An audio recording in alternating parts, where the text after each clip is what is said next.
हर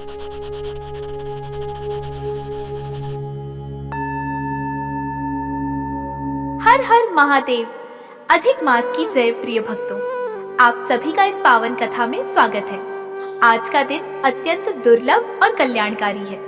अधिक मास का पवित्र समय चल रहा है और आज मासिक शिवरात्रि का दिव्य संयोग भी प्राप्त हुआ है। शास्त्रों में कहा गया है कि जब अधिक मास और मासिक शिवरात्रि का योग बनता है, तब भगवान शिव और भगवान विष्णु दोनों की विशेष कृपा पृथ्वी पर बरसती है। जो भक्त श्रद्धा, विश्वास और भक्ति के साथ इस कथा को अंत तक सुनती है, उसके जीवन से अनेक प्रकार के कष्ट दूर होने लगते हैं। उसके घर में सुख समृद्धि का वास होता है। माता लक्ष्मी की कृपा बनी रहती है और भगवान शिव उसके जीवन की बाधाओं को दूर करते हैं। इसीलिए मेरी प्यारी बहनों और श्रद्धालु भक्तों, कथा को अंत तक अवश्य सुनिए, क्योंकि यह केवल एक कथा नहीं, बल्कि विश्वास, भक्ति और शिव कृपा का अद्भुत अनुभव है। बहुत समय पहले एक सुंदर और शांत गांव था। उस गांव में नंदिनी नाम की एक युवती रहती थी। उसका परिवार बहुत साधारण था।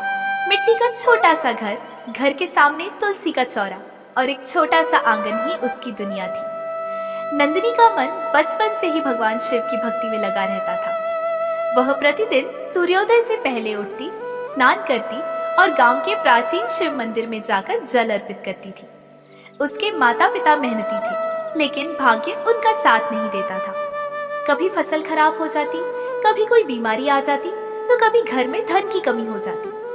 फिर भी नंदिनी हमेशा यही कहती थी, जिसके सिर पर भोलेनाथ का हाथ हो, उसे चिंता कैसी। समय बीतता गया। एक वर्ष गांव में ऐसी विपत्ति आई कि लोगों का जीवन कठिन हो गया।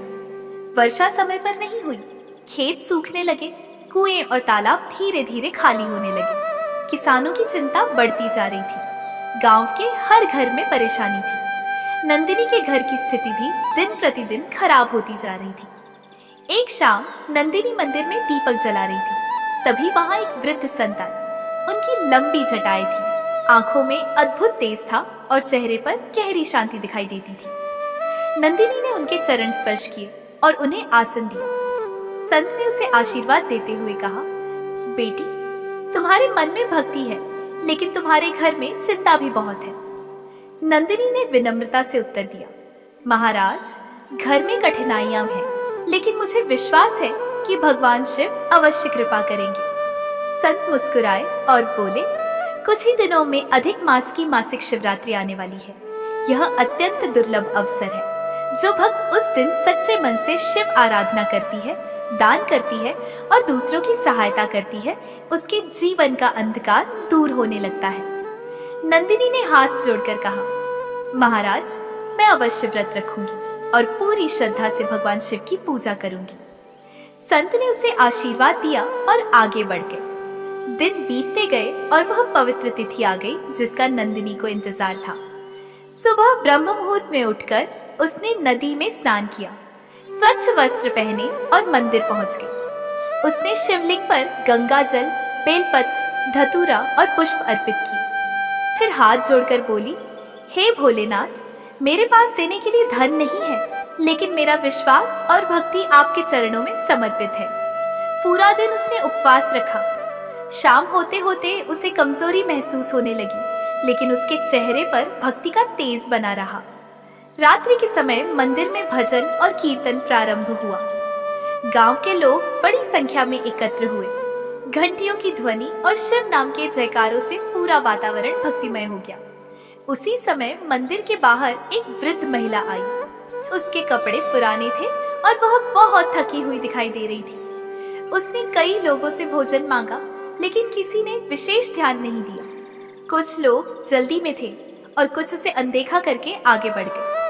नंदिनी ने जब उस वृद्ध महिला को देखा तो उसका हृदय करुणा से भर गया। उसने अपने पास देखा। पूरे दिन के उपवास के बाद उसके पास केवल थोड़ा सा प्रसाद था, जिसे वह अगले दिन ग्रहण करने वाली थी। एक पल के लिए उसके मन में विचार आया कि यदि यह भी दे दूंगी तो मेरे पास कुछ नहीं बचेगा। लेकिन अगले ही क्षण उसे संत के शब्द याद आ गए, सच्ची भक्ति केवल पूजा में नहीं, सेवा में भी होती है। उसने बिना किसी संकोच के अपना पूरा प्रसाद उस वृद्ध महिला को दे दिया। वृद्ध महिला की आंखों में आंसू आ गए। उसने कांपते हुए हाथों से प्रसाद लिया और बोली, बेटी, भगवान शिव तुम्हें वह दे जिसकी तुमने कभी कल्पना भी न की हो। नंदिनी मुस्कुराई और बोली, माँ, आपका पेट भर जाए, यही मेरे लिए सबसे बड़ा आशीर्वाद है। वृद्ध महिला ने उसे कुछ क्षणों तक देखा। उसकी आंखों में एक विचित्र चमक थी। फिर वह धीरे धीरे वहां से चली गई। रात्रि गहरी होती गई। मंदिर में महाआरती हुई। सभी भक्त अपने अपने घर लौट गए। नंदिनी भी घर आकर विश्राम करने लगी। उस रात उसे एक अद्भुत स्वप्न दिखाई दिया। उसने देखा कि चारों ओर दिव्य प्रकाश फैला हुआ है। आकाश में चंद्रमा असाधारण रूप से चमक रहा है। सामने एक विशाल कैलाश पर्वत दिखाई दे रहा है। पर्वत के मध्य दिव्य सिंहासन पर भगवान शिव और माता पार्वती विराजमान है। नंदिनी तुरंत उनके चरणों में गिर पड़ी। भगवान शिव ने स्नेह भरी दृष्टि से कहा, पुत्री, तुम्हारी भक्ति ने हमें प्रसन्न किया है। नंदिनी ने हाथ जोड़कर कहा, प्रभु, मैं तो आपकी एक छोटी सी भक्त हूँ। माता पार्वती मुस्कुराई और बोली, नहीं पुत्री, सच्ची भक्ति वही है जिसमें करुणा हो, सेवा हो और निस्वार्थ भाव हो। भगवान शिव बोले, आज मंदिर के बाहर जो वृद्ध महिला आई थी वह कोई साधारण स्त्री नहीं थी, वह तुम्हारी परीक्षा थी। नंदिनी आश्चर्य से भगवान शिव को देखने लगी। भगवान शिव ने आगे कहा, जब तुम स्वयं भूखी थी तब भी तुमने अपना भोजन किसी और को दे दिया, यही सच्चा धर्म है। माता पार्वती ने अपना हाथ उठाया और कहा, अधिक मास और मासिक शिवरात्रि के इस पावन अवसर पर तुम्हारे इस पुण्य कर्म का फल शीघ्र ही तुम्हें प्राप्त होगा। इतना कहकर दोनों अंतर्ध्यान हो गए। अचानक नंदिनी की नींद खुल गई। उसका हृदय आनंद से भर गया। उसने तुरंत भगवान शिव का स्मरण किया और अपनी आंखों से बहते आंसुओं को पोंछा। सुबह जब उसने अपने माता पिता को स्वप्न की बात बताई तो वे भी आश्चर्यचकित रह गए। उसी दिन दोपहर के समय एक ऐसा चमत्कार हुआ जिसकी किसी ने कल्पना भी नहीं की थी। कई महीनों से सूखे पड़े आकाश में अचानक बादल घिर आए। तेज हवा चलने लगी और कुछ ही देर में मूसलाधार वर्षा प्रारंभ हो गई। सूखे खेत पानी से भरने लगे। किसान खुशी से झूम उठे। गांव के लोग भगवान शिव के जयकारे लगाने लगे। हर ओर एक ही चर्चा थी कि भगवान ने गांव पर कृपा कर दी है, लेकिन यह केवल शुरुआत थी। अधिक मास और मासिक शिवरात्रि की उस रात भगवान शिव ने नंदिनी के लिए जो आशीर्वाद लिखा था उसका वास्तविक चमत्कार अभी शेष था। आने वाले दिनों में एक ऐसी घटना होने वाली थी जो न केवल नंदिनी का जीवन बदलने वाली थी, बल्कि पूरे गांव को यह विश्वास दिलाने वाली थी कि सच्चे मन से किया गया एक छोटा सा पुण्य भी भगवान तक अवश्य पहुंचता है, और जब भोलेनाथ प्रसन्न होते हैं तो वे अपने भक्त के भाग्य की रेखाएं भी बदल देते हैं। वर्षा रुकने के बाद पूरे गांव का वातावरण बदलने लगा। जो खेत कुछ दिन पहले तक सूखे और बंजर दिखाई दे रहे थे, उनमें फिर से हरियाली की आशा जाग उठी। किसान प्रसन्न थे, पशुओं को पानी मिल गया था और लोगों के चेहरों पर मुस्कान लौटने लगी थी। लेकिन नंदिनी के मन में उस स्वप्न की बात बार बार घूम रही थी। उसे विश्वास था कि भगवान शिव ने जो कहा है वह अवश्य सत्य होगा। दिन बीतते गए। नंदिनी पहले की तरह प्रतिदिन मंदिर जाती, शिवलिंग पर जल चढ़ाती और AUM नमः शिवाय का जाप करती। अब उसके माता पिता भी पहले से अधिक श्रद्धा के साथ पूजा पाठ करने लगे थे। उन्हें लगने लगा था कि कोई अदृश्य शक्ति उनकी रक्षा कर रही है। एक दिन सुबह सुबह गांव में खबर फैली कि पास के जंगल के किनारे एक पुराना साधु आश्रम दिखाई दिया है। गांव के बुजुर्ग कह रहे थे कि वह आश्रम वर्षों पहले उजड़ गया था, लेकिन अचानक फिर से वहां दीपक जलते दिखाई दे रहे हैं। लोग आश्चर्य में थे। कुछ लोग देखने गए, लेकिन कोई स्पष्ट बात समझ नहीं पाया। नंदिनी के मन में भी उत्सुकता जागी। अगले दिन वह मंदिर में पूजा करने के बाद उस आश्रम की ओर चल पड़ी। आश्रम जंगल के बीचों बीच था। चारों ओर बड़े बड़े वृक्ष थे और वातावरण में अद्भुत शांति थी। जब वह आश्रम के निकट पहुंची तो उसने देखा कि वहां एक वृद्ध तपस्वी ध्यान में बैठे हैं। उनके शरीर पर भस्म लगी हुई थी और उनके सामने एक छोटा सा शिवलिंग स्थापित था। नंदिनी ने विनम्रता से उनके चरण स्पर्श की। तपस्वी ने आंखें खोली और मुस्कुराते हुए कहा, आ गई बेटी। नंदिनी चौंक गई। उसने पूछा, महाराज, क्या आप मुझे जानते हैं? तपस्वी मुस्कुराए और बोले, जिस भक्त पर महादेव की कृपा होती है उसे पहचानना कठिन नहीं होता। नंदिनी श्रद्धा से उनके सामने बैठ गई। कुछ देर मौन रहने के बाद तपस्वी बोले, बेटी, अधिक मास का महत्व केवल व्रत रखने में नहीं है। इस मास में किया गया हर शुभ कर्म कई गुना फल देता है, लेकिन बहुत कम लोग इस रहस्य को समझ पाते हैं। नंदिनी ध्यान से उनकी बातें सुनने लगी। तभी तपस्वी ने कहा, मैं तुम्हें एक कार्य सौंपना चाहता हूँ। आज्ञा दीजिए महाराज। गांव के उत्तर दिशा में एक प्राचीन शिव मंदिर है। वर्षों से वहां कोई पूजा नहीं हुई। उस मंदिर में प्रतिदिन दीपक जलाओ और 7 दिनों तक भगवान शिव का स्मरण करो। नंदिनी ने तुरंत सहमति दे दी।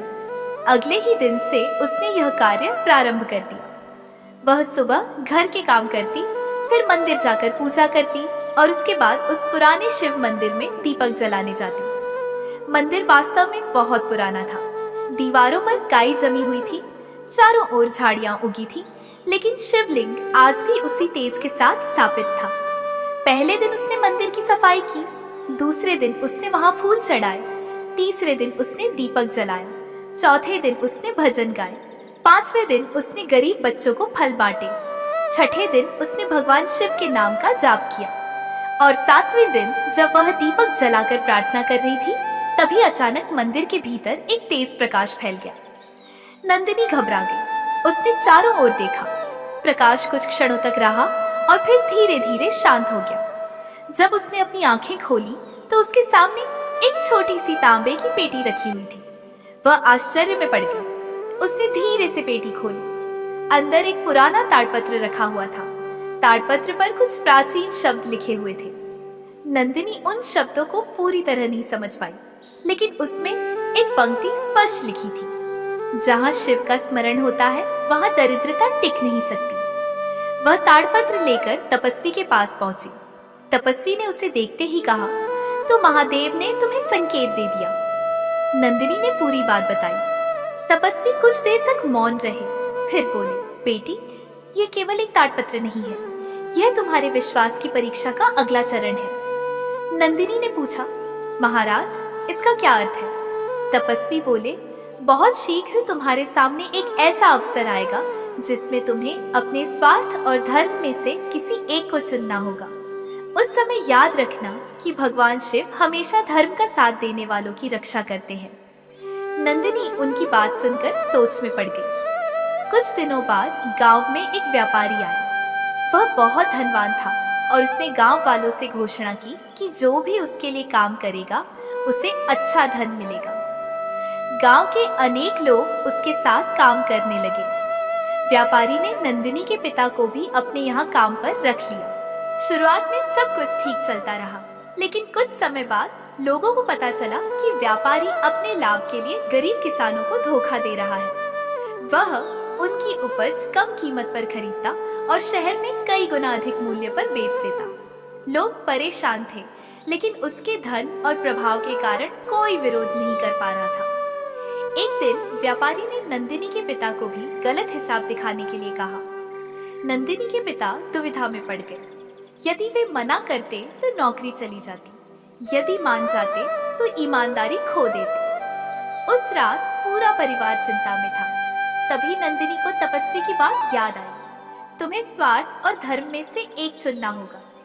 नंदिनी ने अपने पिता से कहा, पिताजी, धन फिर से कमाया जा सकता है, लेकिन ईमानदारी खो जाए तो उसे वापस पाना कठिन होता है।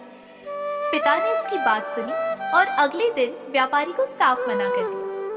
जैसा अपेक्षित था, व्यापारी क्रोधित हो गया और उसने उन्हें काम से निकाल दिया। घर में फिर से चिंता छा गई, लेकिन नंदिनी के चेहरे पर विश्वास बना रहा। वह केवल इतना कहती रही, भोलेनाथ कभी अपने भक्त को अकेला नहीं छोड़ते। उसे क्या पता था कि उसी रात कैलाशपति महादेव उसके जीवन में एक और अद्भुत लीला रचने वाले हैं, और वह लीला न केवल उसके परिवार का भाग्य बदलने वाली थी, बल्कि पूरे गांव को भगवान शिव की महिमा का प्रत्यक्ष प्रमाण देने वाली थी। उस रात जब पूरा गांव गहरी नींद में सो रहा था, तब नंदिनी अपने आंगन में बने छोटे से तुलसी चौरे के पास बैठी भगवान शिव का स्मरण कर रही थी। घर में चिंता का वातावरण था। पिता की नौकरी चली गई थी। माता की आंखों में भविष्य की चिंता साफ दिखाई दे रही थी, लेकिन नंदिनी के मन में भय नहीं था। उसे बार बार वही स्वप्न याद आ रहा था जिसमें भगवान शिव ने कहा था कि सच्ची भक्ति कभी व्यर्थ नहीं जाती। रात्रि का अंतिम पहर था। धीरे धीरे उसकी आंख लग गई। तभी उसे एक और अद्भुत स्वप्न दिखाई दिया। उसने देखा कि वह एक विशाल पर्वत के सामने खड़ी है। चारों ओर दिव्य प्रकाश फैला हुआ है। आकाश में असंख्य तारे चमक रहे हैं। दूर से डमरू की मधुर ध्वनि सुनाई दे रही है। जैसे जैसे वह आगे बढ़ी, उसके हृदय की धड़कन तेज होने लगी। कुछ ही क्षणों बाद उसने देखा कि सामने भगवान शिव का दिव्य स्वरूप प्रकट हुआ है। उनके मस्तक पर चंद्रमा सुशोभित था। जटाओं से गंगा प्रवाहित हो रही थी और उनके चारों ओर दिव्य प्रकाश का मंडल था। नंदिनी तुरंत उनके चरणों में झुक गई। भगवान शिव ने स्नेहपूर्वक कहा, पुत्री, परीक्षा का समय चल रहा है। नंदिनी ने विनम्र स्वर में कहा, प्रभु, मेरे पिता ने सत्य का साथ दिया और नौकरी खो दी। अब परिवार की चिंता बढ़ गई है। भगवान शिव मुस्कुराए। जो सत्य का साथ देता है, उसका साथ स्वयं महादेव देते हैं। फिर उन्होंने अपने त्रिशूल से दूर क्षितिज की ओर संकेत किया। नंदिनी ने देखा कि एक पुराना बरगद का वृक्ष दिखाई दे रहा है। भगवान शिव बोले, कल सूर्योदय के बाद उस वृक्ष के पास जाना। वहां तुम्हें एक ऐसा अवसर मिलेगा जो केवल विश्वास रखने वालों को प्राप्त होता है। इतना कहकर भगवान शिव अंतर्ध्यान हो गए। सुबह होते ही नंदिनी ने यह स्वप्न अपने माता पिता को बताया। पिता ने कहा, बेटी, ये केवल स्वप्न भी हो सकता है। लेकिन नंदिनी के मन में पूर्ण विश्वास था। सूर्योदय के बाद वह उस पुराने बरगद के वृक्ष की ओर चल पड़ी जो गांव से कुछ दूर स्थित था। जब वह वहां पहुंची तो उसने देखा कि वृक्ष के नीचे एक वृद्ध व्यक्ति बैठा हुआ है। उनके पास कुछ बैलगाड़ियां खड़ी थी और कई मजदूर इधर उधर काम कर रहे थे। वृद्ध व्यक्ति चिंतित दिखाई दे रहे थे। नंदिनी उनके पास पहुंची और विनम्रता से प्रणाम किया। वृद्ध ने पूछा, बेटी, तुम कौन हो? नंदिनी ने अपना परिचय दिया। बातचीत के दौरान उसे पता चला कि वह व्यक्ति एक प्रतिष्ठित अनाज व्यापारी था जो दूसरे नगर से आया था। उसकी बड़ी समस्या यह थी कि उसका विश्वसनीय मुनीम अचानक बीमार पड़ गया था और उसे किसी ईमानदार व्यक्ति की आवश्यकता थी। वृद्ध व्यापारी ने गहरी सांस लेते हुए कहा, आजकल ईमानदार लोग बहुत कम मिलते हैं। धन कमाना आसान है, लेकिन विश्वास कमाना कठिन है। तभी वहां उपस्थित एक ग्रामीण बोला, यदि आपको ईमानदार व्यक्ति चाहिए तो नंदिनी के पिता से मिलिए। पूरे गांव में उनसे अधिक सच्चा आदमी कोई नहीं। व्यापारी ने तुरंत रुचि दिखाई। उसी दिन वह नंदिनी के घर पहुंचा। उसने नंदिनी के पिता से लंबी बातचीत की और गांव के लोगों से भी उनके बारे में जानकारी ली। हर किसी ने उनकी ईमानदारी की प्रशंसा की। व्यापारी बहुत प्रसन्न हुआ। उसने कहा, मुझे ऐसे ही व्यक्ति की आवश्यकता है। यदि आप चाहें तो मेरे व्यापार का पूरा हिसाब किताब संभाल सकते हैं। यह सुनकर नंदिनी के माता पिता की आंखों में आशा की चमक लौट आई। कुछ ही दिनों में नंदिनी के पिता ने नया कार्य प्रारंभ कर दिया। इस बार उन्हें पहले से अधिक सम्मान और अच्छा पारिश्रमिक मिलने लगा। धीरे धीरे घर की आर्थिक स्थिति सुधरने लगी। लेकिन सबसे बड़ी बात यह थी कि अब लोगों के मन में भी यह विश्वास बढ़ने लगा था कि भगवान शिव वास्तव में अपने भक्तों की रक्षा करते हैं। समय बीतता गया। अधिक मास अभी भी चल रहा था। नंदिनी प्रतिदिन पूजा पाठ, सेवा और दान के कार्य करती रही। एक दिन वह मंदिर से लौट रही थी कि उसने रास्ते में कुछ बच्चों को देखा। वे बहुत गरीब थे और कई दिनों से ठीक से भोजन नहीं कर पाए थे। नंदिनी का हृदय फिर से करुणा से भर गया।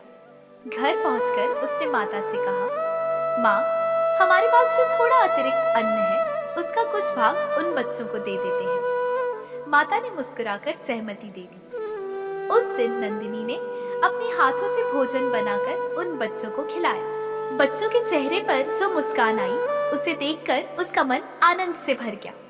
उसी रात जब वह मंदिर में दीपक जलाने पहुंची तो वहां एक अद्भुत घटना हुई। जैसे ही उसने शिवलिंग के सामने दीपक रखा, मंदिर में अचानक सुगंध फैल गई। चारों ओर चमेली और बेला के फूलों की महक फैलने लगी। मंदिर में उपस्थित लोग आश्चर्यचकित रह गए। उसी समय मंदिर के पुजारी बाहर आए। उन्होंने नंदिनी की ओर देखा और कहा, बेटी, आज जो सुगंध फैली है, यह साधारण बात नहीं है। शास्त्रों में कहा गया है कि जब किसी स्थान पर निष्काम भक्ति और सच्ची सेवा होती है, तब देव कृपा के ऐसे संकेत दिखाई देते हैं। यह सुनकर सभी लोग नंदिनी की ओर देखने लगे, लेकिन नंदिनी ने तुरंत सिर झुका लिया। वह किसी प्रशंसा की इच्छा नहीं रखती थी। उसके लिए सबसे बड़ा सुख भगवान शिव का स्मरण था। उसी रात वही रहस्यमयी तपस्वी फिर से आश्रम में प्रकट हुई। उन्होंने नंदिनी को बुलवाया। जब नंदिनी उनके पास पहुंची तो तपस्वी ने कहा, बेटी, तुम्हारी भक्ति ने एक और द्वार खोल दिया है। नंदिनी ने आश्चर्य से पूछा, महाराज, कौन सा द्वार? तपस्वी मुस्कुराए, वह द्वार जहाँ से भगवान अपने भक्त को केवल धन नहीं, बल्कि ऐसा आशीर्वाद देते हैं जो पीढ़ियों तक चलता है। नंदिनी ध्यान से उनकी बात सुनती रही। तब तपस्वी ने गंभीर स्वर में कहा, लेकिन उससे पहले तुम्हारे गांव पर एक संकट आने वाला है, बहुत बड़ा संकट। और उस संकट से पूरे गांव को बचाने के लिए भगवान शिव ने तुम्हें चुना है। यह सुनकर नंदिनी का हृदय धड़क उठा। उसने पूछा, महाराज, कैसा संकट? तपस्वी कुछ क्षण मौन रहे, फिर बोले, 3 रातों के भीतर ऐसी घटना घटेगी जिससे पूरा गांव भयभीत हो जाएगा। उस समय तुम्हें डरना नहीं है, केवल शिव नाम का स्मरण करना है। यह सुनकर नंदिनी के मन में अनेक प्रश्न उठे, लेकिन तपस्वी ने आगे कुछ नहीं कहा। उन्होंने केवल आकाश की ओर देखा और धीरे से एयूएम नमः शिवाय का उच्चारण किया। नंदिनी भी हाथ जोड़कर बैठ गई। उसे नहीं पता था कि आने वाली तीसरी रात उसके गांव में ऐसी रहस्यमयी घटना घटने वाली है जिसे देखकर लोग भय से कांप उठेंगे, और उसी घटना के माध्यम से भगवान शिव पूरे गांव को अधिक मास और मासिक शिवरात्रि की वास्तविक महिमा का अनुभव कराने वाले थे। नंदिनी आश्रम से लौट तो आई, लेकिन तपस्वी के शब्द उसके मन में बार बार गूंज रहे थे।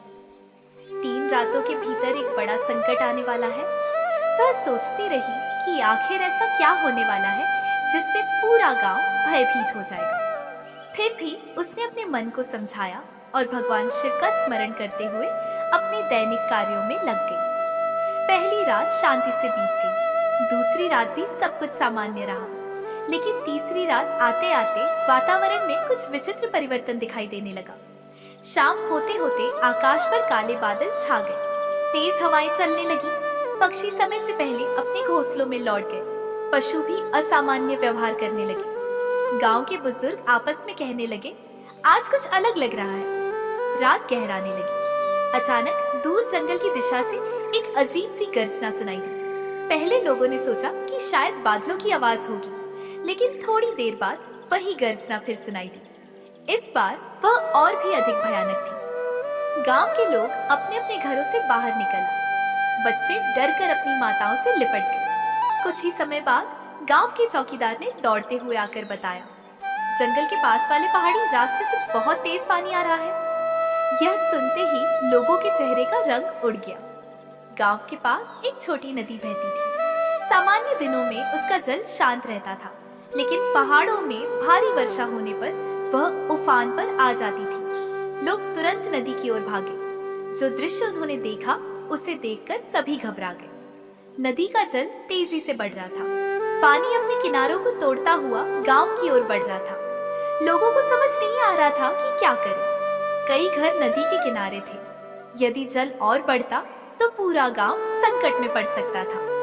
उसी समय नंदिनी को तपस्वी की बात याद आई। वह तुरंत शिव मंदिर की ओर दौड़ी। मंदिर पहुंचकर उसने शिवलिंग के सामने दीपक जलाया और हाथ जोड़कर बोली, हे भोलेनाथ, यदि कभी मेरी भक्ति में सच्चाई रही हो तो आज अपने गांव की रक्षा कीजिए। उसकी आंखों से आंसू बहने लगे। वह लगातार एयूएम नमः शिवाय का जाप करने लगी। धीरे धीरे गांव की कुछ महिलाएं भी मंदिर में आ गईं। फिर कुछ पुरुष आए, फिर बच्चे भी आ गए। देखते ही देखते पूरा मंदिर शिव नाम के जाप से गूंज उठा। एयूएम नमः शिवाय, एयूएम नमः शिवाय, एयूएम नमः शिवाय। उधर नदी का जल लगातार बढ़ रहा था। लेकिन तभी एक अद्भुत घटना हुई। नदी के सामने एक पुराना विशाल पत्थरीला टीला था, जिसे वर्षों से लोग साधारण चट्टान समझते थे। अचानक पानी का तेज बहाव उसी टीले से टकराने लगा। जल की दिशा बदल गई। जो पानी सीधे गांव की ओर आ रहा था, वह दूसरी दिशा में मुड़ने लगा। कुछ ही देर में सबसे बड़ा खतरा टल गया। गांव बच गया। लोग आश्चर्यचकित रह गए। कई बुजुर्गों ने कहा, इतने वर्षों में हमने ऐसा कभी नहीं देखा। सुबह होते होते नदी का जलस्तर भी कम होने लगा। पूरे गांव में एक ही चर्चा थी। सब लोग इसे भगवान शिव की कृपा मान रहे थे। जब नंदिनी मंदिर से बाहर निकली तो उसकी आंखों में कृतज्ञता के आंसू थे। उसने मन ही मन महादेव को प्रणाम किया। उसी समय वही तपस्वी आश्रम से गांव में आए। उन्होंने नदी के किनारे खड़े होकर कहा, जिस गांव में भगवान का नाम लिया जाता है, जहां भक्ति और सेवा जीवित रहती है, वहां संकट भी आशीर्वाद बनकर आता है। गांव वाले उनके चरणों में झुक गए। लेकिन तभी एक और आश्चर्यजनक बात सामने आई। जिस स्थान पर पानी उस पुराने पत्थरीले टीले से टकराया था, वहां की मिट्टी बह गई थी और उसके नीचे कुछ प्राचीन पत्थर दिखाई देने लगे थे। लोगों ने उत्सुकता से वहां खुदाई शुरू की। कुछ ही देर बाद सभी हैरान रह गए। मिट्टी के नीचे एक प्राचीन मंदिर के अवशेष छिपे हुए थे। वहां एक बहुत पुराना शिवलिंग स्थापित था। शिवलिंग पर वर्षों की मिट्टी जमी हुई थी, लेकिन उसका तेज आज भी वैसा ही था। पूरे गांव में हर हर महादेव के जयकारे गूंज उठे। पुजारी जी ने बताया कि उनके पूर्वजों से उन्होंने एक कथा सुनी थी कि सदियों पहले वहां एक शिव मंदिर हुआ करता था, जो किसी प्राकृतिक आपदा में मिट्टी के नीचे दब गया था। लेकिन समय के साथ लोग उसका स्थान भूल गए थे। अब वह मंदिर फिर से प्रकट हो गया था। तपस्वी ने नंदिनी की ओर देखते हुए कहा, देखा बेटी, महादेव केवल रक्षा ही नहीं करते, वे समय आने पर अपने रहस्य भी प्रकट करते हैं। गांव वालों ने निर्णय लिया कि उस प्राचीन मंदिर का पुनर्निर्माण किया जाएगा। हर घर से सहयोग आने लगा। गरीब हो या अमीर, सभी अपनी क्षमता के अनुसार योगदान देने लगे। नंदिनी भी प्रतिदिन वहां सेवा करने लगी। लेकिन मंदिर की सफाई के दौरान एक ऐसी वस्तु मिलने वाली थी जो पूरे गांव के इतिहास को बदल देती और जिसके साथ जुड़ा हुआ था एक प्राचीन रहस्य, जो सीधे अधिक मास की महिमा और भगवान शिव के एक दिव्य वरदान से जुड़ा हुआ था। और जब वह रहस्य सामने आएगा, तब नंदिनी को यह भी पता चलेगा कि उसके जीवन को महादेव ने इतने विशेष ढंग से क्यों चुना है। उस समय एक ऐसी भक्त कन्या होगी जिसकी भक्ति निष्काम होगी और जिसके कारण पूरे क्षेत्र में भगवान शिव की महिमा पुनः स्थापित होगी। तपस्वी जैसे जैसे ताड़पत्र पढ़ते जा रहे थे, वैसे वैसे वहां उपस्थित लोगों का आश्चर्य बढ़ता जा रहा था। सभी की निगाहें अब नंदिनी पर टिक गई थी, क्योंकि पिछले कुछ महीनों में जो भी अद्भुत घटनाएं हुई थी, उनके केंद्र में कहीं न कहीं नंदिनी की भक्ति अवश्य रही थी। लेकिन नंदिनी का सिर विनम्रता से झुका हुआ था। उसे अपने लिए कोई सम्मान नहीं चाहिए था। उसके लिए सबसे बड़ा सम्मान केवल भगवान शिव के चरणों में स्थान प्राप्त करना था। तपस्वी ने आगे पढ़ा, जब यह मंदिर पुनः प्रकट होगा, तब गांव में सुख और समृद्धि का नया युग आरंभ होगा। लेकिन उससे पहले लोगों के मन की परीक्षा होगी। जो लोग छोड़कर धर्म को अपनाएंगे, वे भगवान की विशेष कृपा प्राप्त करेंगे। यह सुनकर सभी लोग एक दूसरे का मुख देखने लगे। उसी समय गांव के कुछ प्रभावशाली लोग आपस में चर्चा करने लगे कि अब इस मंदिर में बड़ी संख्या में श्रद्धालु आने लगेंगे। यदि यहाँ मेला लगे, दुकानें लगे और बाहर से लोग आए, तो धन की वर्षा हो सकती है। धीरे धीरे कुछ लोगों के मन में सेवा से अधिक लाभ का विचार आने लगा।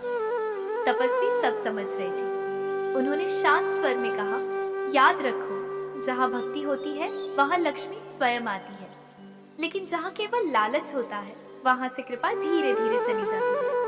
कुछ लोगों ने उनकी बात समझ ली, लेकिन कुछ के मन में अभी भी लोभ बैठा हुआ था। कुछ दिनों बाद मंदिर का पुनर्निर्माण लगभग पूरा हो गया। अधिक मास का अंतिम सप्ताह चल रहा था।